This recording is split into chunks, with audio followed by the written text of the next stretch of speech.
네, 인사드리겠습니다. 메가스터디 교육의 남윤골입니다. 오늘이 이제 8월 30일이네요. 수시 원서 접수까지 딱 보름이라는 시간이 남았는데요. 이제 이 시간 동안 우리가 중간에 9월 모의평가도 있고요. 그리고 그 결과를 통해서 우리가 원서를 어떻게 써야 될지 조금 이제 정하신 분들도 있을 거고, 한 개, 두 개를 정하다가, 나머지는 어떻게 써야 될까? 이렇게 고민 되게 많으실 텐데, 오늘 마지막으로 설명에 대한 얘기를 하면서 어떤 식으로 마무리를 해야 될지를 하나하나 좀 설명을 좀 들어보도록 할게요. 이제 다 알고 있는 얘기는 빨리빨리 한번 진행 한번 해보도록 할게요. 첫 번째, 올해는 작년보다 정원이 늘어났다. 어디서 늘어난 거죠? 약학과에서 인원이 늘어났습니다. 이게 수시만 보면요, 960명이라는 인원이 늘어났고, 정시까지 합치면 1700명이 넘게 인원이 늘어났죠. 근데 오늘 이제 수시 설명이니까요, 수시만 국한적으로 얘기를 하면 우리가 약학과는 960명이 늘어났는데, 우리가 이제 이것과 비견될 만한 학과들이 의예과, 치의학과 등이 있을 텐데요. 이 인원들의 대부분은 작년에 비해서 모집 인원이 줄어들었습니다. 하지만 약학과가 960명이 늘어났기 때문에 전체적으로는 870명의 최상위권의 정원이 자연계에서 늘어났구나 라는 게 첫 번째 특징일 거고요. 두 번째, 우리가 또 하나 알아두셔야 될 것 중에 하나, 우리가 이제 4차 산업시대를 융합시대 등등 여러 가지 메타버스가 요즘 한창 무언가 화두가 되고 있기도 한데요. 이런 등등과 연계된 학과들이 올해 신설된 모집 단위들이 꽤 있습니다. 이거 이제 새롭게 정원이 등장한 학과도 있고요. 과거의 정원을 다른 학과에서 빼서 이제 정원을 만든 대학들도 있는데, 어찌됐건 자연계에서 약 200명이 넘는 인원을 올해 이 4차 산업 관련 대학 학과로 모집을 신설하게 됐고요. 문과 쪽은 20명 정도 올해 선발한다라는 건 참고적으로 알아두시면 좋을 것 같아요.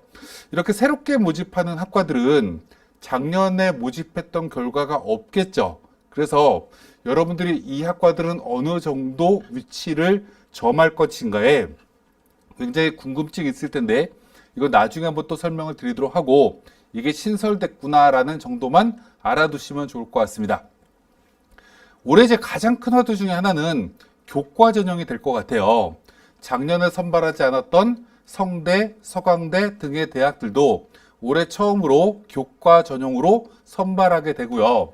서울, 경기권에 있는 모든 대학교는 이 교과 전형을 의무적으로 각 학교에 정원의 10% 이상을 선발하게끔 되어 있습니다. 그래서 지금 이 표의 PT에는 주요 15개 대학만 모아놨는데요. 서울대학교만 이 학생부 교과 전형이 없어서 총 14개 대학교에서 작년보다 1,900명 정도 늘어났다고 할 수 있습니다. 그럼 우리가 이제 하나로 생각을 한번 해보도록 할게요. 우리가 학교를 서열로 매기기는 조금 애매하긴 하지만, 일반적으로 이 15개 대학 이내에 드는 학교 중에 그래도 가장 네임밸류가 떨어지는 학교가 홍대, 가나다 순으로 얘기할게요. 가나다 역순으로. 홍대, 그 다음에 숙명여대, 그리고 동국대, 건국대, 이런 대학교가 가장 마지노선의 대학교일 것 같아요. 그럼 이 인원을 작년을 봤더니 숙명여대가 244명이고요. 홍익대학교 383명, 그리고 나머지는 없었죠. 그럼 이 두 개 대학교를 우리가 모집 인원을 작년에 봤을 때 약 620명 정도가 되는데요. 작년에 3,453명 중에 620명 정도가 이들 대학교라는 얘기는, 위에 대학교가 2,800명쯤 뽑았다는 얘기죠. 그러면 숙대나 홍대의 위치에서는 3,000등쯤 되는 아이를 작년에 뽑았다. 그래서 각 홈페이지에 어떤 학과들은 2.5등급, 어떤 학과는 2등급 등의 입시 결과가 나와 있을 텐데, 이 입시 결과는 작년 교과 3,000등쯤의 결과를 가지고 뽑았을 때의 입시 결과입니다. 근데 올해는 상위권 대학교가 굉장히 많이 모집 인원이 늘어나서 5,376명이에요. 그럼 올해는 이들 대학교가 4,500등에서 5,300등 정도 되는 아이들을 뽑아야 정상적이겠죠. 그럼 우리가 이걸 봤을 때, 교과 전형은 합격선이 내려가겠구나. 내신의 등급이 점점 1에 가까워지는 게 아니라 9등급에 가까워질 정도로 점점 내신이 안 좋아지겠구나 라는 걸 우리가 미루어 짐작하셔야 되고요. 작년의 입시 결과는 참고적으로 우리가 활용할 수는 있겠지만 실제로 이 결과보다는 합격선이 꽤 많이 내려갈 거다. 여기에 적혀져 있지 않은 것 중에 또 하나가 뭐죠? 아까 약학과가 이제 모집 인원을 수시에서 처음으로 뽑기 때문에 특히 자연계에서는 더 많이 내려갈 거다라는 걸 참고적으로 우리가 알아두시면 좋을 것 같아요. 이들 교과 전형 중에 재수생들이 지원할 수 있는 대학도 이화여대, 한양대 등의 대학들이 있다라는 건 이 강의를 들으시는 재수생 이상의 학부모님들은 참고적으로 알아두시면 좋을 것 같아요. 근데 이게 추천 전형이거든요. 추천 전형인데 이화여대나 한양대나 홍익대, 한국외대 등등은 각 고등학교별로 일정 인원의 추천 인원이 배정되어 있기 때문에 꼭 학교에 가서 추천서를 받아야 돼요.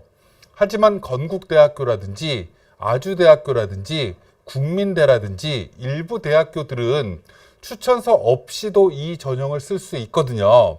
그래서 그건 참고적으로 알아두시고 이들 대학교 중에 재수생들도 지원이 가능하다라고 판단되는 대학교가 있다라고 하면 이건 참고적으로 꼭 마지막까지 원서 접수를 할 때 참고를 하셨으면 좋겠습니다. 올해 또 하나의 화두 중에 하나는 뭐냐면 고등학교 3학년 학생들의 인원 변화는 없다라는 거예요. 작년보다 소폭 인원이 늘긴 했지만 이게 수시의 입시에 크게 영향을 끼칠 정도의 인원 증가는 아니고 변화가 없기 때문에 우리가 교과 전형이나 종합 전형에서 작년에 비해서 합격선이 앙등할 요건은 없다라고 보시면 될 것 같고요. 상대적으로 재수생들이 조금 늘어날 것으로 보입니다. 특히 저희 회사에도 메가스터디에도 재수생을 모집하고 있는 학원들이 있기 때문에 이게 이 재수생들의 다니고 있는 학생들의 분포를 보면 자연계의 재수생이 상대적으로 조금 더 많은 것 같아요. 그래서 이과 쪽은 정시까지 끌고 갔을 때는 재수생들의 영향으로 정시 합격선이 조금 경쟁이 치열할 수 있겠구나라는 건 참고적으로 생각을 하시면서 수시를 준비하시는 게 좋을 것 같고요. 두 번째 우리가 또 하나 알아둬야 될 것 중에 이틀 뒤가 되면 9월 모의고사도 보겠지만 우리가 확률과 통계라는 시험을 보는 문과 계열의 친구들 같은 경우에는 2등급을 맞으려고 하면 80점 이상의 점수를 맞아야 돼요. 근데 자연계 친구들 같은 경우는 75점만 맞아도 2등급을 받을 수 있거든요. 그럼 이 얘기를 다시 돌려서 얘기를 하면 문과 친구들 같은 경우는 수학으로 인해서 수능 최저를 획득하기가 상대적으로 어렵다라는 얘기로 귀결될 수가 있고요. 반대로 자연계 친구들 같은 경우는 수학이 문과, 이과, 예체능 계열의 통합으로 성적이 산출되기 때문에 작년에 비해서 1등급, 2등급, 3등급 등등의 등급 안에 들어가는 아이들의 숫자는 작년보다 꽤 많이 늘어날 거예요. 그래서 자연계 친구들 같은 경우는 수학 한 과목으로 인해서 수능 최저를 만족시키는 아이들은 조금 더 많아질 거다. 그러면 수시 모집에서 원서를 쓸 때 문과 친구들은 수능 최저에 대해서 부담을 더욱더 크게 느끼게 될 거고 자연계 친구들은 이것에 대한 부담이 상대적으로 과거에 비해서 줄어들었다라는 건 참고적으로 알아두시면 좋을 것 같습니다. 그럼 여기서 우리가 또 하나 변수는 뭐냐라고 질문하면 이렇게 수학 점수가 잘 안 나오는 문과 친구들은 어디까지 또 고민이 연결되게 되냐면 정시에도 내가 원하는 대학교를 가기가 어렵겠다라는 상대적 불안감에 휩싸여 있는 게 대부분의 문과 친구들이에요. 그래서 이번 수시 모집의 가장 큰 변수는 문과 친구들은 이 수학이라는 과목 때문에 과거 선배들에 비해서 수시 쪽에 조금 더 집중해야 되겠다라고 판단하는 친구들이 훨씬 더 많아질 환경에 놓여 있다. 거기에 또 작년부터 문과, 이과 내신이 통합과정에서 성적이 산출되어 있기 때문에 대부분의 대학교의 교과전형이나 종합전형의 입시 결과를 보다 보면 문과 쪽의 합격선이 상대적으로 낮아 보이는 효과를 대부분의 고등학교 3학년 친구들이 느끼게 될 거거든요. 그래서 문과 친구들 같은 경우에는 올해 수시 모집에 조금 더 전력을 다해서 지원을 하고 여기에 꼭 합격의 피날레를 느껴야 되겠다라는 친구들이 굉장히 많아질 환경에 놓여 있는 반면에 자연계 친구들은 약학과도 새로 생겼죠. 거기에다가 또 신설학과도 아까 있다라고 말씀드렸고, 거기에 또 하나, 지금 이 미적을 선택하거나 기하를 선택하게 되면 점수가 인플레가 나온 것처럼 무언가 점수가 조금 더 과대 포장된 것처럼 점수가 나오게 될 거예요. 언제요? 6월 모의평가나 9월 모의평가 때. 그래서 제가 만나보고 있는 자연계 친구들의 상당수도 정시까지 가야 될 것 같아요 라는 친구들이 상대적으로 많이 지금 분포되고 있다는 걸 체감적으로 느끼고 있습니다. 그러다 보니 실제로 올해 수시에서 자연계 친구들은 무언가 안정지원이라든지 적정지원으로 본인의 수시에서 카드를 활용하기보다는 조금 욕심을 내고 지원하려고 하는 소신지원의 패턴을 조금 더 많이 보이고 있다는 건 참고적으로 알아두시면 좋을 것 같아요. 그래서 이 두 가지, 수능이 올해 처음으로 이 수학이라는 과목이 통합으로 매겨졌기 때문에 작년 입시 결과 그대로 나오기가 어렵다. 어떤 대학이요? 수능 최저학력 기준을 적용하고 있는 대학들이. 또 하나, 이 수시에서 교과 전형의 선발 인원이 굉장히 많이 늘었다. 그리고 지금 말씀을 안 드렸지만 상대적으로 그래서 종합 전형이거나 논술 전형 같은 경우에는 상위권 대학의 모집 인원이 굉장히 많이 줄어들었다. 이래서 우리가 작년 입시 결과를 그대로 활용하는 것보다는 예측을 여기다가 집어넣고 판단하는 게 무엇보다 중요한 입시가 올해 입시가 될 거다라는 건 참고적으로 생각해 보셨으면 좋겠습니다. 그럼 우리가 이제 대부분 이 영상을 듣고 계신 학부모님들이나 학생들은 고등학교 3학년 재학생들이 굉장히 많을 거기 때문에 아무래도 교과 전형이나 종합 전형을 원서를 써야 되는 친구들이 조금 더 많을 거라고 생각이 듭니다. 그럼 우리가 첫 번째 생각을 해야 될 것 중에 하나는 내가 학생부가 유리하다라고 판단되면 이 수시에 굉장히 무엇보다 조금 더 집중을 해야 되겠죠. 그러면 교과 전형은 몇 장을 써야 될 거냐, 종합 전형은 몇 장을 써야 될 거냐, 그리고 아직까지 준비가 좀 덜 돼 있긴 하지만 논술의 상당수 대학교가 수능 뒤에 논술고사를 보니까 논술을 전략적으로 한 장, 두 장을 써볼까? 그래서 내가 목표하는 대학교를 논술로 뚫어볼까? 등등의 여러 가지 방안을 지금 친구들이 고민하고 있을 거고요. 또 내가 이제 내신을 보다 보니까 교과 전형의 지금 추천서를 예를 들면 경희대를 추천서를 받았어요. 한국외대를 추천서를 받았어요. 뭐 등등의 추천서를 받은 친구들도 있을 거고요. 난 성신여대를 쓰려고 하다 보니까 성신여대 추천서가 없네. 그래서 이건 나중에 경쟁률 보면서 원서를 써야 되겠다. 이렇게 교과 위주로 무언가 쓸 대학교를 이미 결정해 놓고 추천서를 받지 못한 대학교는 교과 전형으로 쓰기가 조금 버거운 학교들이 상당수가 있다 보니 이 대학교는 종합 전형으로 어떻게 써야 될까? 이런 여러 가지를 기본적으로 고민하게 될 거고요. 또 하나 마지막으로 지금 내일 모레 이제 9월 1일 날 이제 마지막 모의평가를 보게 되죠. 모의평가를 보게 되면 내가 두 개 2등급을 맞출 수 있을까? 난 두 개 5등급을 맞출 수 있을 것 같은데 그럼 내가 목표하는 대학교가 수능 최저가 어떻게 적용되지? 에 따라서 지원 여부를 마지막으로 결정해야 될 거예요. 그럼 이 여러 가지를 가지고 이제 하나하나씩 좀 설명을 드릴 거고요. 이제 이걸 마지막으로 설명드리기 전에 아직까지도 우리 친구들이 교과 전형을 써야 될 거냐, 종합 전형을 써야 될 거냐, 이것에 대해서 굉장히 혼란스러운 친구들이 굉장히 많을 거예요. 그래서 이것에 대해서 간단하게 몇 가지 얘기를 하면서 시작을 한번 해보도록 하겠습니다.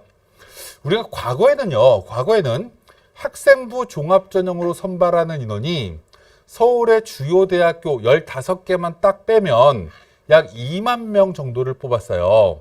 그 반면에 아까 교과 전형 작년에 몇 명쯤 뽑았냐면 3,400명쯤 뽑았죠. 그럼 이걸 우리가 비율로 따지면 1대 5가 넘어가고 거의 1대 6에 가까운 선발 비율이에요.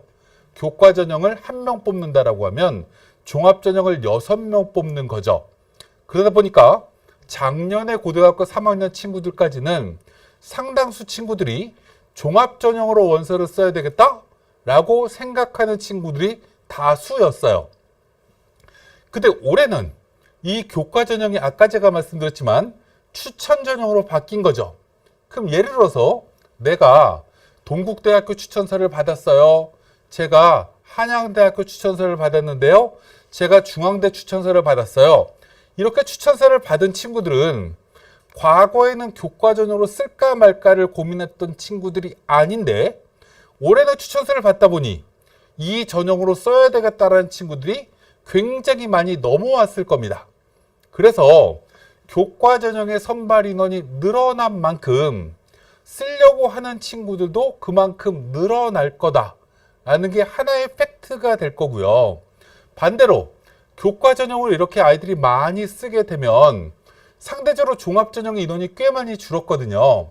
작년에 비해서 약 2만 명 정도, 20% 정도, 4천 명 정도가 주요 대학교에서만 줄었기 때문에 올해 아이들은 종합전형이 작년하고 지원자 숫자가 똑같다라고 하면 경쟁률이 굉장히 많이 치솟아야 될 텐데 교과로 상당수 인원들이 넘어갈 거기 때문에 종합전형의 경쟁률이 꽤 많이 올라갈 거다라는 기우는 굳이 하지 않으셔도 될 것 같아요.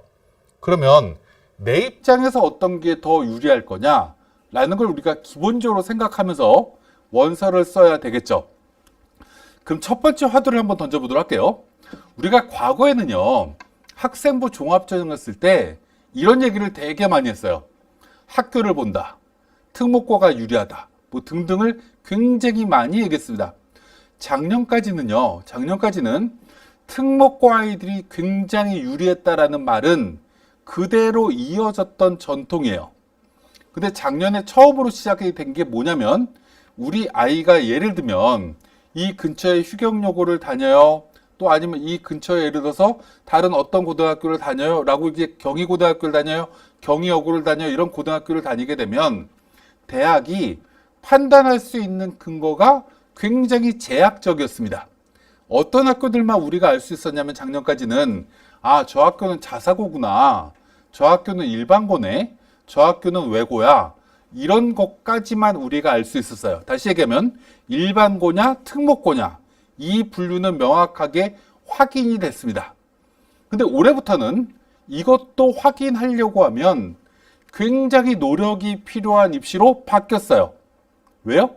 학교 이름이 모두 다 블라인드 되고 학교 코드에 외고다 특목고다라는 걸 제공하지 않거든요. 그럼 실제로 이제 대학들이 이걸 딱 봤을 때 이런 느낌을 가지게 되겠죠. 우리가 그럼에도 불구하고 쉽게 판단할 수 있는 고등학교들이 있어요. 그럼 예를 들면 동대문구 근처에 가면 저쪽에 대원외고가 있어요.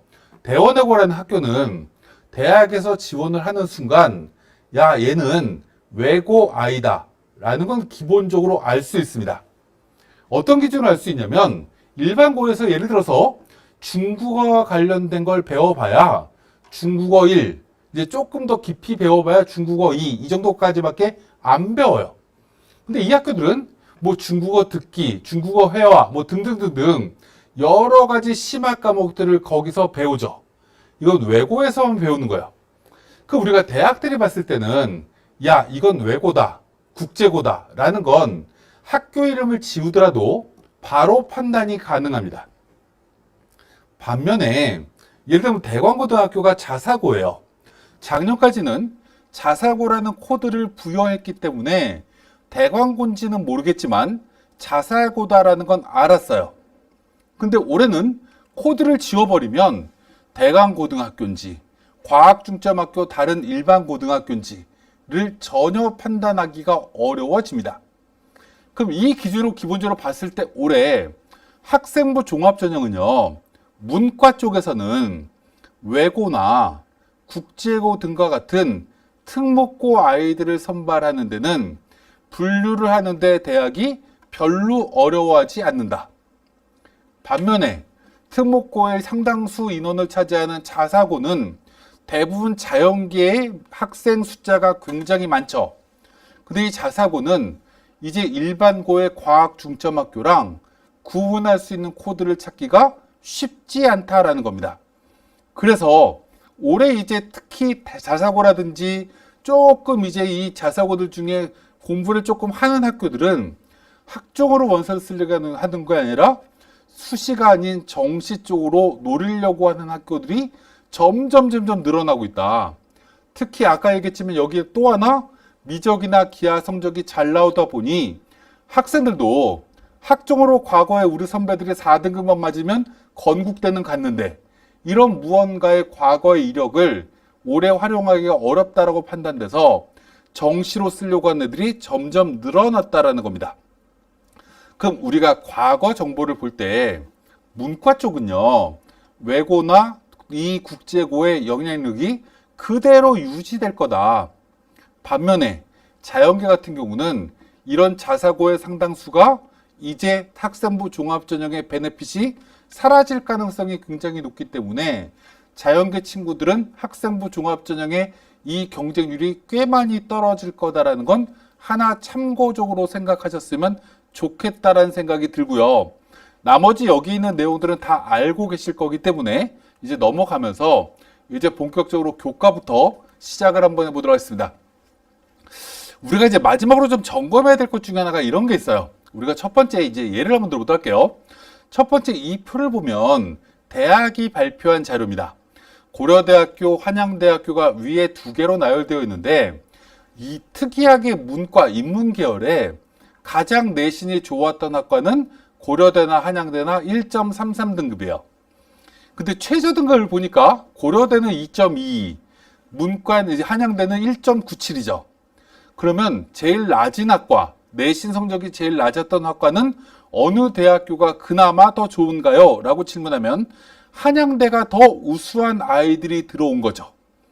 그럼 우리가 이 고려대랑 한양대를 우리가 두 개를 비교해보면 고려대는 우스갯소리를 우리는 이렇게 얘기할 수 있어요.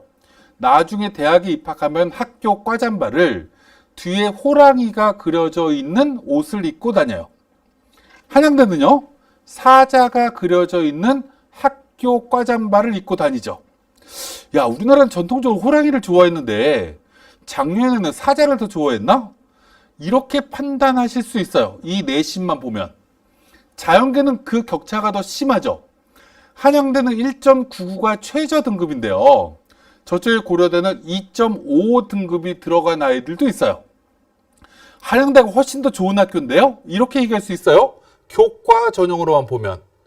그럼 왜 이런 결과가 나올까라고 질문하면 두 개 대학교의 차이가 오른쪽에 크게 수능 최저라는 걸로 구분이 돼요. 한양대는 수능 최저가 없는 거죠. 수능 최저가 없다라는 얘기는 우리나라의 어느 고등학교를 다니든 내신 성적이 괜찮은 아이들은 한양대를 지원하는데 전혀 제약 조건이 없어요. 하지만 고려대는 저 수능 체제를 못 마치면 자동 탈락이 되는 거죠. 허들이 하나 생긴 거죠. 그러다 보니까 저 허들을 넘지 못하는 내신 우수자들이 우수수 떨어져서 내신 성적이 낮은 애들도 고려대는 들어가더라. 한양대는 떨어지는데 이 결과가 위에 두 개 대학교입니다. 맨 아래 대학교 두 개를 또 비교해 보도록 할게요. 숭실대랑 광운대를 비교해봐도 우리가 어느 대학교가 더 좋냐, 이건 이제 학부모님들의 판단이니까 얘기를 하지 않도록 하고, 어떤 대학교가 더 내신 성적이 좋았냐라고 보면 숭실대는 2.2등급이 제일 좋은 학과고요. 문과만 보면 광운대는 1.67이에요. 뭐 두 개 대학에 특이한 학과가 있냐라고 질문하면 그렇지 않아요. 두 개 모두 다 경영학과라든지 경제학과라든지 비슷비슷한 학과들이 대부분 있는데 광운대가 훨씬 더 내신 성적이 좋은 아이들이 들어온 거죠. 자연계도 마찬가지고. 최저 등급으로 봐도 광운대 자연계는 2.5등급 넘어가는 학과는 평균이 없다. 반면에 숭실대는 3.6등급이 들어간 학과도 있다. 차이가 뭐죠? 숭실대는 두 개 등급합 7, 하나 등급합 3, 하나 3, 하나 4 이것만 맞으면 되는 조건을 걸었음에도 불구하고 안 쓰는 친구들이 많거나 또는 이 조건으로 겁을 먹는 친구들 못 맞춘 친구들 때문에 저렇게 내신이 내려간다라는 겁니다. 그럼 여기에 우리가 첫 번째 알아둬야 되는 것 중에 하나는 뭐냐면, 이렇듯이 수능 최저 학력 기준이라는 건 적용을 시켰을 때 합격선이 아래로 내려갈 가능성이 굉장히 커지는 거구나 라는 걸 우리는 첫 번째 알아두실 필요가 있다 라는 게 이 표고요. 두 번째, 과목이 어떻다라는 건 지금 기본적으로 이제 쭉 보시면 좋을 것 같은데, 우리가 두 번째 좀 생각을 한번 해봐야 될 게 이런 게 있어요. 우리가 내신을 1학년 1학기부터 3학년 1학기까지 많은 과목을 반영을 하면, 과목을 반영하면 학생들이 모든 그 과목을 다 평균 내서 들어가야 되는 거다 보니 어떤 아이가 유리해, 어떤 아이가 불리해 라고 우리가 선택하기가 되게 어려워요. 근데 저 오른쪽에 이제 맨 아래 오른쪽에 보면 서울여대라는 대학은 있는데, 서울여대는 뭐라고 적혀 있냐면 그 위에 표에 교과별 상위 3과목이라고 적혀 있어요. 그럼 이걸 다시 이제 편하게 얘기하면 국어, 수학, 영어에다가 사회든 과학이든 이 4과목이 되겠죠. 4과목을 우리가 1학년 1학기부터 3학년 1학기까지 따지면 총 5학기예요. 총 5학기에 국어가 5개만 있는 건 아니겠죠. 문학도 배웠을 거고 문법도 배웠을 거고 여러 과목을 다 배웠을 텐데, 그 과목 중에 잘 본 거 3개씩만 빼는 거예요. 그럼 이렇게 되면 내가 예를 들어서 국어 내신이 2등급, 5등급, 2등급, 5등급, 2등급 이렇게 만들어져 있으면 5등급은 싹 다 버려버리고 2등급 3개만 빼면 되는 거죠. 그럼 이렇게 내신을 매겼을 때 좋다라고 판단되는 친구들이 나타나게 되겠죠. 그럼 그걸 정원으로 채우게 되면 엄청나게 합격선이 상승할 가능성이 높은 겁니다. 우리가 이제 오늘 설명회가 이제 UA에서 센터장님이 이제 주최하신 설명회고, UA에 가면 내신을 산출하는 여러 가지 통로가 나오게 되는데 이상한 결과를 우리는 보게 돼요. 내가 성신여대를 집어넣었더니 예를 들면 내신이 3등급인데 이제 이 내신을 동덕여대에 넣었더니 2.8등급이 되고요. 서울여대에 넣었더니 2.2등급이 돼요. 그러면 내 내신이 서울여대로 갔더니 2.2등급까지 올라가네? 그럼 서울여대를 써야 되겠구나. 이렇게 판단을 하시는 건 내 입장에서만 보는 거다. 전국에 그런 친구들이 너무 많이 부지기수로 나오게 되면 경쟁률이 굉장히 많이 올라가게 되겠죠. 경쟁률보다 더 중요한 것 중에 하나는 뭐냐면, 이렇게 뽑는 대학은 원래 이 학생부 교과 전형이 추가 합격자가 정말 많이 일어나거든요. 예를 들면 고려대, 연세대, 성균관대, 서강대 이렇게 4개를 쓴 아이가 모두 다 붙어버리면 한 군데밖에 선택을 못하게 되는 거니까 3개 이미 합격한 대학교를 버리게 되잖아요. 그럼 이걸 차점자, 그 밑에 있는 예비 합격자가 이 버린 아이 때문에 수혜를 받게 되는 건데, 이렇게 특이하게 반영하는 대학교는 그렇게 수혜를 받는 친구들이 굉장히 극소수가 나올 가능성이 높다라는 거죠. 그래서 이런 친구들, 이런 대학은 꼭 이제 이런 걸 감안하셔서 보시면서 원서를 쓰셔야 된다라는 걸 참고적으로 말씀을 드리고, 이 교과 전형이 아까 말씀드렸지만 선발 인원이 정말 많이 늘어났다고 했는데 이게 어디까지 늘어난 거냐면요. 홍대 이상까지 되게 많이 늘어난 거예요. 문과부터 표를 쭉 보여드리는데 이 홍대 바로 밑에 우리가 여기서 가까운 국민대도 있고요. 저쪽에 세종대도 있고요. 이런 대학들이 있는데, 우리가 이 중상위권 대학이라고 하는 대학교는 교과 전형이 작년보다 늘어나지 않고 오히려 줄어든 게 일반적 패턴입니다. 물론 일부 대학교가 는 것도 있지만 상당수 대학교가 줄어들었다라는 거예요. 그럼 이제 이 표를 딱 보는 순간 우리는 이렇게 생각할 수 있어요. 우와, 국민대는 작년에 178명 뽑았는데 올해는 157명 뽑으니까 21명이 줄어들었네. 그럼 올해 합격순위 올라가겠는데? 이렇게 생각하시면 기우예요. 아까 제가 말씀드렸지만 교과 전형은 대학이 독립적으로 선발하긴 하지만 이건 그 위의 대학교의 영향을 받아요. 왜요? 위의 대학교 모집이 늘어났다라는 얘기는 그 위에 대학교를 쓰려고 하는 친구들도 많아진 거고, 또 위에 대학교 합격하고 나면 국민대나 단국대나 등등의 대학교를 버리려고 하겠죠. 그럼 이 앞서서 이 앞에 있는 대학교가 문과로만 봐도 연대고대 88명 늘어났고요. 경희대 예상 522명 늘어났으니까 600명 늘어난 거예요. 홍대까지 대학이 239명 늘어났으니까 839명이 늘어난 거예요. 839명이 앞에 늘어났는데 국민대가 21명 줄어들었다고 해서 이건 줄어든 게 아닌 거죠. 그래서 여기도 합격선이 꽤 많이 내려갈 거다라고 생각하시면 되고요. 그럼에도 불구하고 여기는 최초 경쟁률이 작년에 비해서 꽤 많이 떨어지진 않겠구나. 이 얘기는 맞을 수도 있다라는 거 참고적으로 알아두시면 좋을 것 같고, 근데 자연계는 연쇄적으로 엄청나게 많이 내려갈 겁니다. 그 이유를 간단하게 설명드리면, 가운데 의학학 계열을 이제 적어놨어요. 아까 제가 수시 설명할 때 올해 약학과가 신설돼가지고 수시가 늘어났지만 의예, 치의에, 한의에, 수의에 다 줄었다라고 말씀드렸죠. 그 줄었다라는 얘기는 교과 종합 논술을 다 더했을 때고요. 우리가 교과 전형으로만 보면 의예과도 60명, 치의에도 14명, 약학과는 487명 새로 뽑고 이렇게 해서 600명 정도를 이 의학학 계열로 뽑아요. 그럼 그 다음에 연대 고대가 70명 늘어났다라는 이 환경은 위에 이 600명이 늘어난 거에 영향을 받겠죠. 고대가 146명 줄어들었으니까 꼭대기에 있는 학과는 합격선이 안 떨어지게 올라가겠는데, 이렇게 생각하시는 건 기우다. 약학과가 최소한 고려대보다 수능 최저가 높기 때문에 고려대 경쟁률이 모집 인원이 감소했는데도 불구하고 떨어질 가능성이 되게 높은 거고요.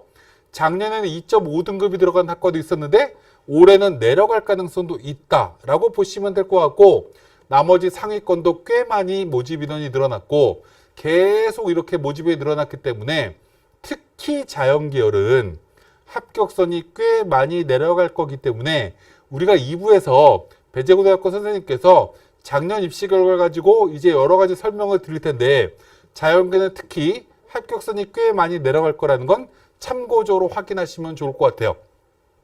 이제 나머지 내용은 이제 필요 없는 거 이제 넘어가도록 하고요. 이제 그 다음 얘기를 한번 해보도록 할게요. 우리가 추천 인원을 받은 친구들도 있고 받지 못한 친구도 있을 것 같아요. 근데 우리가 이제 예를 한번 들어보도록 할게요. 올해도 이걸 원서를 잘 우리가 고민하셔야 되는데, 우리가 건국대학교는요, 작년에도 학교 추천이라는 전형으로 추천 인원이 제한이 없었던 대학이에요. 참고적으로 올해도 건국대학교는 추천서를 받는데 제한이 없죠. 추천서를 받는데 제한이 없다라는 얘기는 추천서를 받을 필요가 없다라는 얘기랑 똑같은 겁니다. 우리가 수시 원서 쓸 때까지 선생님 건국대학교 추천서 써주세요 이렇게 얘기하시면 안 돼요. 국민대 추천서 써주세요 이렇게 얘기하시면 안 됩니다. 왜요? 추천 인원이 제한이 없는 대학교는 추천서를 미리 받지 않아요. 그럼 어떻게 하는 거냐? 여러분들이 9월 14일까지 수시를 원서 쓸 때 건국대학교 이 추천 전형의 원서를 본인이 예를 들어서 경영학과를 집어넣어요. 토목공학과를 집어넣어요.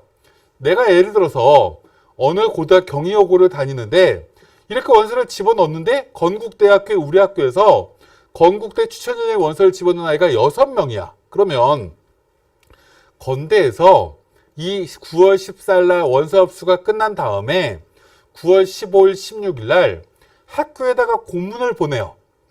경희여고에, 휘경여고에, 경희고등학교에, 대강고등학교에 등등의 학교에 본인 학교에 우리 학교에 지원한 학생들은 이 인원이 있으니 이 친구들 추천서를 저희가 받겠습니다 해서 공문을 보내거든요.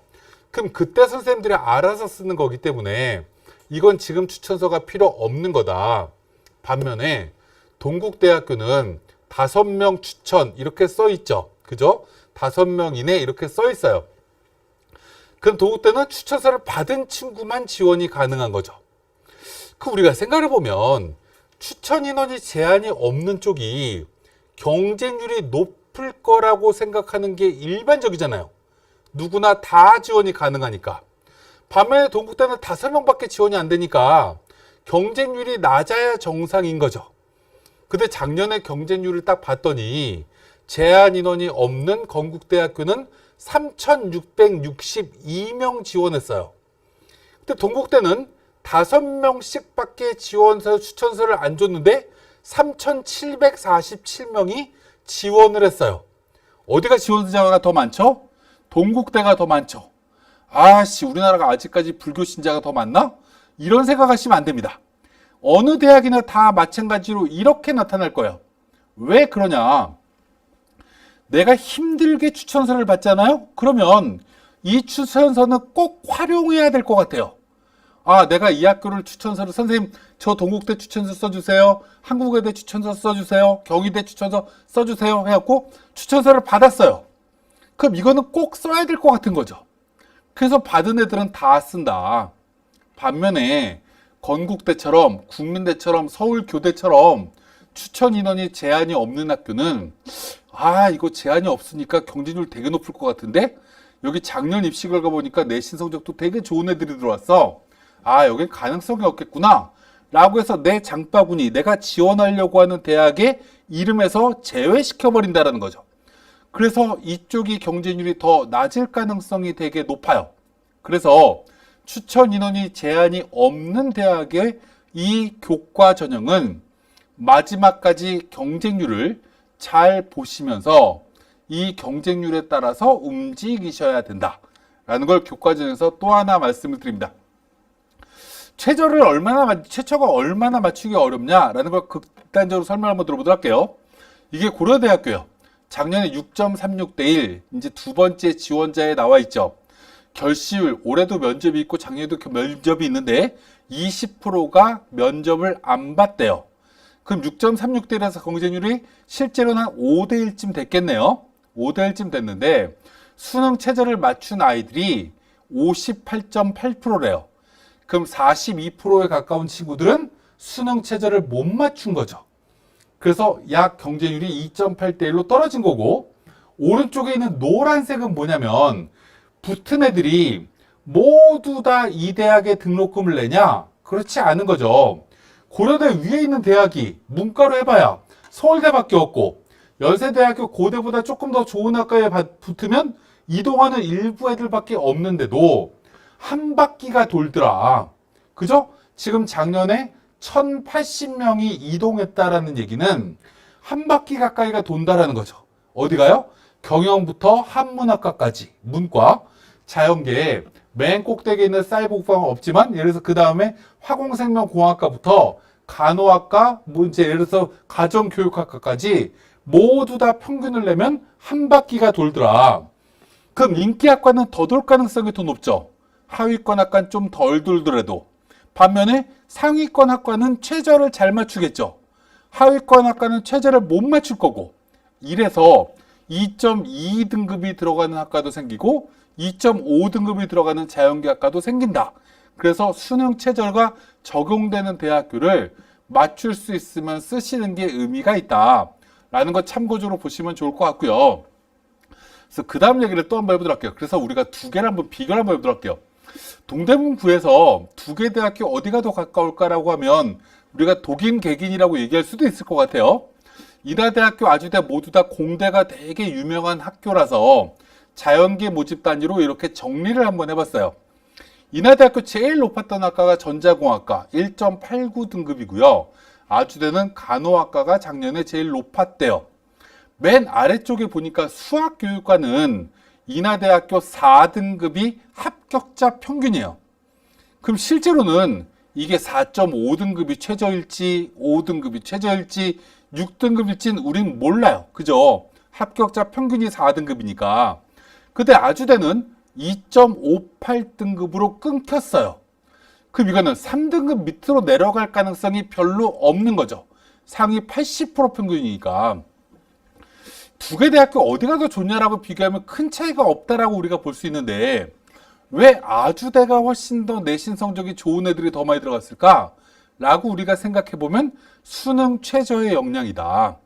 그럼 이 수능 최저라는 게 이런 결과가 생기고 우리가 아주대를 딱 보다 보면 제일 좋은 학과랑 제일 낮은 학과랑 1.2등급 정도 차이가 나잖아요. 간호학과랑 환경안전공학과랑. 반면에 인하대는 1.89등급이랑 수학교육과 4등급이죠. 수학교육과가 낮은 학과라고 우리가 보기 어려운데 이 최고랑 최저를 보면 2.2등급 정도 차이가 나요. 수능 최저가 걸리는 학교는 이렇듯이 합격선이 폭락하는 학과가 곳곳에 생길 수 있다는 게 특징입니다. 이거 제가 앞서서 말씀드릴 때 숭실대도 한번 보여드렸어요. 앞서서 보일 때 고려대도 굉장히 낮은 학과가 있다는 거 보여드렸죠. 그래서 우리가 마지막까지 우리가 9월 1일 날 모의고사를 보고 나면 수시로 대학을 가겠다고 생각하는 친구는 내가 남은 약 60, 70여일 동안에 내가 어떤 과목으로 어떤 수능 체제를 어디까지 맞출 거냐를 본인이 전략적으로 생각을 해서 나는 2개사를 맞춰야 될 것 같아. 영어는 절대평가니까 맞추기 제일 쉽지 않을까? 내가 지원하려고 하는 대학교가 과학탐구나 사회탐구는 한 과목만 반영하네? 그럼 과학탐구 한 과목이랑 이 영어랑 2과목으로 등급합 4를 한번 맞춰보자. 이런 전략적인 게 굉장히 필요하다라는 걸 우리는 꼭 기억하실 필요가 있다라는 걸 우리는 설명을 드리고, 이제 마지막으로 교과제 정의 중에 또 하나 알아두셔야 될 것 중에 하나 있습니다. 그래서 이걸 설명을 한번 들어보도록 할게요. 문과부터 한번 보여드리도록 하겠습니다. 세종대학교예요. 세종대학교에 경쟁률 추이, 우리가 이제 경쟁률이라는 게 꽤 중요한 이유 중에 하나가 뭐냐면, 우리가 수시 때는요, 학생들이 원서를 쓸 때 대부분 전날에 굉장히 많이 써요. 그리고 4시 정도가 되면 대부분 다 씁니다. 왜냐면 이 수시 모집의 원서 접수 마지막 날은 재학생들은 학교를 등교하는 날이거든요. 그렇기 때문에 끝까지 눈치 작전을 보기가 굉장히 어려워요. 근데 여기서 우리가 굉장히 재밌는 것 중에 하나가 뭐냐면 이런 거죠. 우리가 세종대 제일 경쟁률이 높았던 학과가 뭔가라고 봤더니 미디어 커뮤니케이션, 최종이 몇 대 몇으로 돼 있죠? 12대 1로 돼 있어요. 근데 이거를 D-2 이틀 전의 경쟁률을 봐도 1등이에요. 그 D-1 전날 경쟁률을 봐도 1등이고요. 10시 경쟁률을 봐도 1등입니다. 계속 경쟁률 1등이에요. 국어국문학과도 그렇고. 왜 그럴까라고 생각해 보면 이 2개 학과가요, 2020학년도에 합격선이 다른 학과에 비해서 상대적으로 낮았던 학과예요. 상대적으로 낮았던 학과니까 학생들이, 예를 들면 다른 학과들은 다 2등급 정도의 합격선이었는데 미디어 커뮤니케이션, 국어국문학과 이런 데는 2.4등급, 2.5등급 이렇게 떨어져 있었던 거죠. 여기밖에 난 들어갈 데가 없네? 라고 생각하는 아이들이 생겨요. 누가요? 2.3등급, 2.4등급쯤 된 애들은 나는 미디어 커뮤니케이션 써야 되겠구나, 국문과 써야 되겠네, 이렇게 미루어 먼저 얘기를 해요. 우리가 여기서 굉장히 중요한 것 중에 하나가 뭐냐면, 우리가 작년에 입시 결과를 대학 홈페이지, 어디 가라는 사이트 등등에서 공개를 하잖아요. 이 자료는요, 작년에 아이들을 뽑았을 때 결과예요. 그럼 이걸 다시 얘기를 하면요, 작년에 8월 3일, 올해 지금 8월 30일이 지금 햇빛이 쨍쨍이었어요. 오늘 서울은 비가 안 왔죠. 그럼 내년에 8월 30일도 비가 안 온다. 우린 이렇게 얘기할 수 있나요? 이렇게 얘기할 수 없어요. 그죠? 작년에 2.5등급이 들어갔다라고 해서 올해도 2.5등급이 들어가요? 라는 건 있을 수 없는 일인데, 학생들은 수시를 처음 쓰다 보니 작년 내신 제일 낮았던 학과를 이렇게 추종한다라는 겁니다. 맨 아래쪽에 있는 경영학과, 경제학과, 국제학부, 법학부는 첫날 경쟁률부터 계속 경쟁률이 낮아요. 그래서 위에 있는 2개 학과랑 아래에 있는 2개 학과의 경쟁률이 2.5배 이상 차이가 나는 거죠. 이게 이 중상위권 대학교만 이러냐? 한양대도 그랬어요. 한양대학교도 물리학과가 그 전년도에 빵꾸 났던 학과거든요. 그랬더니 경쟁률이 첫날부터 폭발합니다. 네 번째에 있는 생명과학과도 빵꾸 났던 학과거든요. 그랬더니 폭발을 해요. 나머지 학과들은 비스무리하게 경쟁률이 쭉 가죠. 그래서 사람들은 전년도에 경쟁률이 너무 낮았던 학과 쪽으로 쏠림 현상이 있구나. 첫 번째. 두 번째는요. 이 D-Day가 10시, 4시 이렇게 학교마다 조금 시간이 다르지만 마지막 경쟁률이 굉장히 낮은 학과들은 학생들이 막판에 몰려요. 어떤 대학이요? 상위권 대학교가. 우리가 중앙대, 경희대, 한국외대 이상의 대학교는 막판까지 눈치 작전이 극심하다. 그래서 도시공학과나 저쪽에 미래자동차공학과나 이런 학과가 4시 경쟁률이 제일 낮았거든요. 2.4대 1, 2.5대 1. 근데 막판에 8.6대 1, 9.25대 1로 폭발을 해버리죠. 건설환경공학과 이런 거 3대 1, 원자력공학과 2.8대 1 이런 건 눈에 잘 안 띄는 거예요. 그래서 이렇게 두 가지로 우리가 흐름이 있구나. 경쟁률이. 전년도에 합격선이 너무 낮았던 학과는 처음부터 경쟁률이 치솟는다. 이런 건 좀 지양해야 되지 않겠냐. 상위권 대학교는 막판에 눈치 작전이 극심하다. 마지막에 경쟁률이 제일 낮았던 학과는 굉장히 경쟁률이 올라간다. 라는 걸 우리가 참고적으로 알아두시면 좋을 것 같고요. 이제 이 나머지는 그냥 이제 지금 마지막 설명할 때는 별로 중요하지 않을 것 같아서 넘어가도록 하겠습니다. 그 다음에 이제 종합전형을 하나하나 좀 설명을 들어보도록 할게요. 올해 모집 인원 20% 정도 상위권 대학 줄었고요. 이걸 수도권 대학으로 다 더하면 줄어드는 폭이 굉장히 줄죠. 상위권 대학교 3,700명 이상 줄었는데 38개 대학, 상위권 15개 포함해서 서울 수도권의 모든 대학교를 다 더해버리니까 4,300명 줄었다는 얘기는 상위권 15개를 빼버리면 600명밖에 안 준 거예요. 어떤 대학에서요? 24개 대학교에서. 그럼 한 대학교에서 25명밖에 안 준 거죠. 그러면 이 종합전형은 상위권 대학교만 줄었구나 라는 걸 첫 번째 생각하시면 될 것 같아요. 그럼 우리가 이제 두 번째 생각해야 될 건 우리가 올해 가장 큰 화두가 뭐냐라고 질문하면 교과 성적의 평가가 중요해졌다. 왜요? 코로나 때문에. 이건 다 알고 있는 거고요. 거기에 바로 밑에 있는 세부 능력 및 특기사항의 중요성이 높아졌다라고 얘기할 수 있는데 우리가 잘 한번 생각해 보자고요. 아까 제가 뭐라고 얘기했냐면 문과 쪽은 외고나 국제고 아이들이 그래도 핸디캡이 없어져 올해 그대로 핸디캡이 별로 없이 학생부 종합전형에서 굉장히 합격선을 그대로 유지하는 외고나 국제고가 될 거다라고 말씀드렸어요. 우리가 생각해보면요. 이 외고나 국제고 애들은 어떤 데를 쓸까라고 질문하면 무역학과를 쓸 수도 있고요. 영어 영문학과 등등의 어문 계열을 쓸 수 있어요. 그럼 이 아이들이 예를 들어서 내가 어학을 잘해 이러면 꼭 영어 영문학과, 일어일문학과, 중어중문학과, 노원어문학과, 대분학교가 있는 학교뿐만 아니라 이런 어학과 관련된 국제학부, 무역 등등은 외고 아이들이 그대로 굉장히 치열하게 지원을 하겠구나 라고 생각하시면 좋을 것 같아요. 반면에 이 아이들이 아닌 우리가 자사고 중에서도 나머지 친구들 있죠. 나머지 친구들 중의 이제 나머지 친구들은 어떤 학과를 원서를 쓸까라고 질문하면 자사고나 일반고는 국어랑 관련이 있는 영어랑 관련이 있는 수학이랑 관련이 있는 사회랑 관련이 있는 교과목과 관련된 쪽으로 굉장히 많이 몰려갈 거예요. 그래서 국어국문학과, 사학과 뭐 등등등등으로 지리학과 등등으로 몰려가겠죠. 그래서 그렇지 않은 학과들은 이런 학과를 제외한 나머지 학과들은 올해 조금 무언가 지원 패턴이 달라질 가능성이 높다라는 것 참고적으로 보시면 좋을 것 같고요. 특히 이제 자연계 같은 경우는 이제 자사고나 이런 쪽에서 성적대가 조금 낮은 친구들한테 특히 무언가 비인기 학과 쪽으로 굉장히 많이 몰았던 게 과거의 특징이거든요.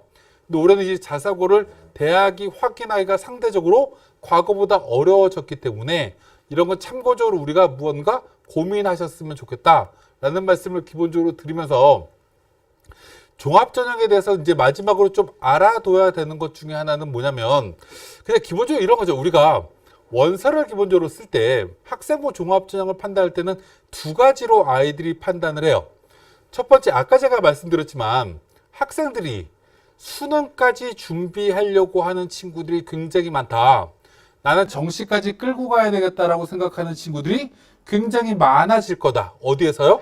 자연계 친구들에서. 그 이유가 뭐다라고 아까 말씀드렸죠? 이 자사고가 학생부 종합전형에서 과거보다 베네핏이 사라졌기 때문에 첫 번째. 두 번째, 이 친구들이 고등학교 1학년 때부터 정시가 30% 이상으로 확대된다라는 걸 알고 학습했던 친구들이기 때문에 과거보다 수능을 조금 더 학습을 많이 한 세대고, 거기에 또 하나 미적이나 기하 때문에 약간 인플레이션이 수학의 점수가 높아져서 정시에 갈 수 있는 대학교가 굉장히 쉽다라고 본인들이 판단하고 거기에 약학과까지 선발하기 때문에, 그럼 이 친구들이 그렇다고 해서 수시 원서를 안 쓸 거냐라고 질문하면 그렇진 않겠죠. 수시를 원서를 쓸 건데 그럼 어떻게 원서를 쓸 거냐라고 질문하면 상당수가 논술을 써야 되겠다라고 생각을 할 텐데, 우리가 자연계 상위권 대학교의 논술 전형의 선발 인원은 작년보다 20% 정도 줄었거든요. 그럼 이 친구들이 논술로 쓰는데도 어느 정도 한계에 부딪히게 되고, 그럼 이 친구들이 그 다음에 고민하게 되는 게 학생부 종합전형에 조금 안정적으로 지원을 하더라도 이 안정적인 지원이 납치가 되지만 않으면 큰 문제가 없다라고 생각하는 친구들이 다수가 발생할 거라는 거죠. 그래서 수능 뒤에 면접을 보는 쪽이 과거보다 특히 상위권 대학 쪽에 자연계에서는 경쟁이 굉장히 치열해질 가능성이 높아질 거다라는 걸 우리가 기본적으로 생각을 하고, 그래서 수시에 무조건 붙어야 되는 친구들 같은 경우는 상위권 대학교를 쓸 때는 수능 뒤에 학생부 종합전형에 면접이라든지 평가가 이루어지는 대학보다는 수능 전이거나 면접이 없는 쪽으로 확인을 하고 원서를 쓰는 게 조금 더 좋겠다라는 말씀을 드립니다. 그리고 이제 이 학생부 종합전형에 자기소개서가 없는 학교들이 꽤 많이 늘어났다는 건 다 알고 계실 거기 때문에 이거 기본적으로 넘어가도록 하고요. 이제 마지막으로 이제 말씀드릴 것 중에 하나가 논술이 될 것 같은데요. 방금 제가 이제 논술이 20% 정도 줄었다라고 말씀을 드렸는데 그건 상위권 대학교고요. 중위권 대학에서는 논술이 굉장히 모집 인원이 늘어난 대학교가 있습니다.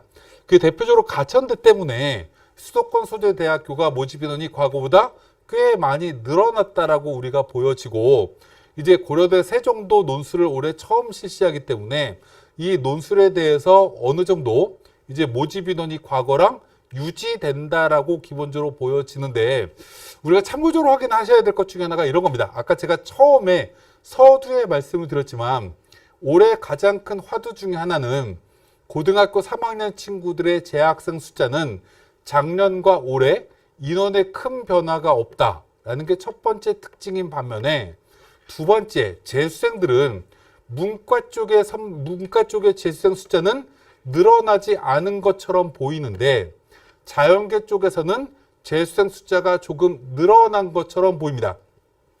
그게 저 시내에 있는 대부분의 지금 재수생을 가리키고 있는 학원들의 공통적인 지금 학생 분포고요. 그럼 우리가 이제 이 재수생들이 수시 원서를 쓸 때 대부분 뭘 가지고 원서를 쓰냐라고 질문하면 상당수 아이들이 논술 가지고 원서를 쓰는 게 일반적이라는 거죠. 근데 이 논술을 쓸 때 문과 쪽의 아이들은요, 이 재수생이라고 하더라도 어쩔 수 없이 논술을 쓰는 거고요. 이 친구들이 본인들이 논술에 대해서 비교 우위가 있다라고 본인들이 판단하지 않아요. 그 저희 학원에서도 문과 친구들이 논술로 붙는 상당수 아이들은 어느 대학교 논술로 합격을 하냐면 중앙대학교 경영학과, 중앙대학교 경제학과, 이화여대 경영학과, 그리고 한양대학교 경영학과 등 수리 논술을 보는 쪽으로 재수생들의 합격선의 분포가 꽤 많이 늘어나는 편이고, 그렇지 않으면 수능 최저가 높은 일부 학교들이 재수생들의 합격률이 조금 더 높은 편입니다. 반면에 자연계 같은 경우는 이 재수생들의 상당수가 굉장히 논술에 비교 우위의 강점을 가지고 있기 때문에 우리가 올해 모집 인원이 굉장히 줄어든 거에 대해서 상위권 친구들이 논술에 대해서 재학생인데 합격을 기대하기에는 과거보다 조금 더 어려워졌다라고 생각하는 게 일반적으로 맞을 것 같은데, 반면에 수도권에 있는 대학교 같은 경우는 모집 인원이 과거에 비해서 20% 이상 30% 가까이 늘어났기 때문에 수도권에 있는 대학교는 굉장히 노릴 만한 대학교다라고 기본적으로 보여지고요. 이걸 우리가 이제 극단적으로 확인할 수 있는 것 중에 하나가 이제 마지막으로 설명드릴 이 내용인 것 같은데, 우리가 이제 한국기술교대나 성신여대 이 두 개 대학교가 2019학년도에 논술을 과거에 없앴다가 신설했거나, 아니면 한국기술교대처럼 처음 논술을 신설한 대학교가 2019학년도에 처음 등장을 했거든요. 근데 성신여대는 이제 남아 여학생만 쓸 수 있는 대학교니까 일단 배제를 하고 그 대학도 경쟁률이 굉장히 낮게 나왔는데, 이 한국기술교대도 첫 해 경쟁률이 굉장히 낮게 나왔습니다. 근데 이게 해마다 해가 갈수록 논술의 유형이 어느 정도 발표가 되고 논술의 유형이 어느 정도 적응이 되다 보니 특히 자연계에서 경쟁률이 상당수 꽤 많이 올라가는 게 지금의 패턴이거든요. 특히 이제 자연계 친구들 같은 경우에 내가 만약에 학생부 교과전형이나 종합전형으로 가천대나 수원대나 고대 세종 정도의 대학교를 가기가 어려운 친구들이라고 하면 이쯤 되는 대학교의 논술은 재수생들이 쓰는 비율이 굉장히 떨어진다.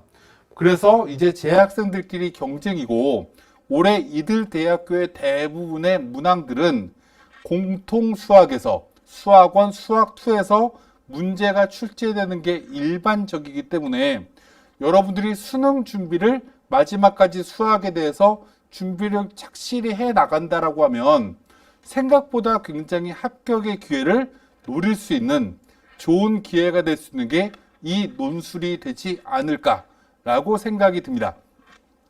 그래서 오늘 마지막으로 마지막으로 말씀드릴 내용은, 이제 원서를 쓸 때 첫 번째, 우리 재학생들은 교과나 종합전형을 가지고 원서를 어느 쪽으로 내가 원서를 써야 될 거냐.